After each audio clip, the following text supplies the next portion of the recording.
medical misinformation is everywhere. Dr. Mitch is here for straight talk and to give you the truth. Welcome to part 2 about Th1 versus the Th2 state. If you're unfamiliar with what I'm talking about right now, I highly suggest that you go back and listen to part 1, which was last week and is posted. I'm Mitch Ghen, and I'm here to talk to you about clinical issues and how to resolve some of them in a more integrative fashion. Th1 versus Th2 states are affected pretty much by what condition that's presented to the human. For example, Th2 states are often fought for colds, for eczema, allergies, fibromyalgia, whereas Th1 states are things that your body uses to fight like cancer, diabetes, arthritis, those type of things.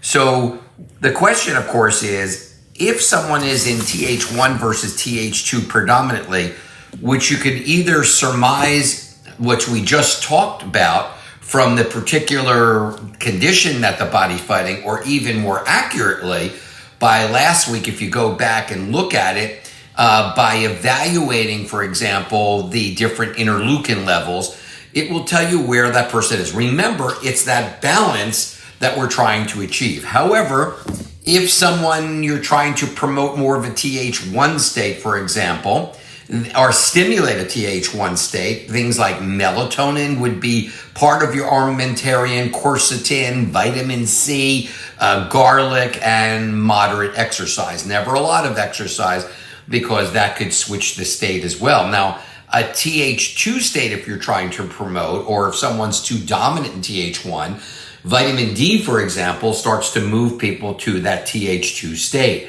In addition, vitamin A, also alcohol will start to be a Th2 state enhancer. And of course, they have found that magnesium, when it's deficient, tends to become more of a Th2 state. So if you're trying to move someone the opposite way, then of course, adding magnesium to the diet.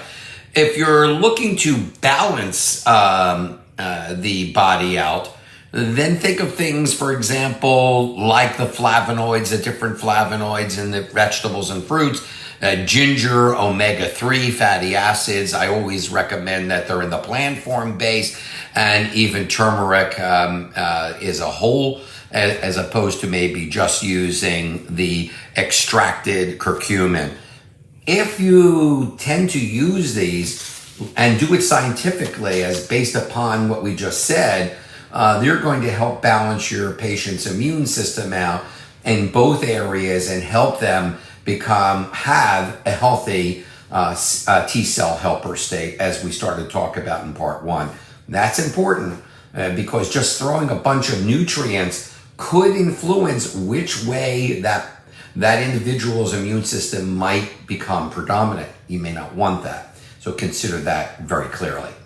I'm Mitch Ghen, and you can always get more information by just going to drmitchghen.com. That's drmitchghen.com. Thanks so much again for watching.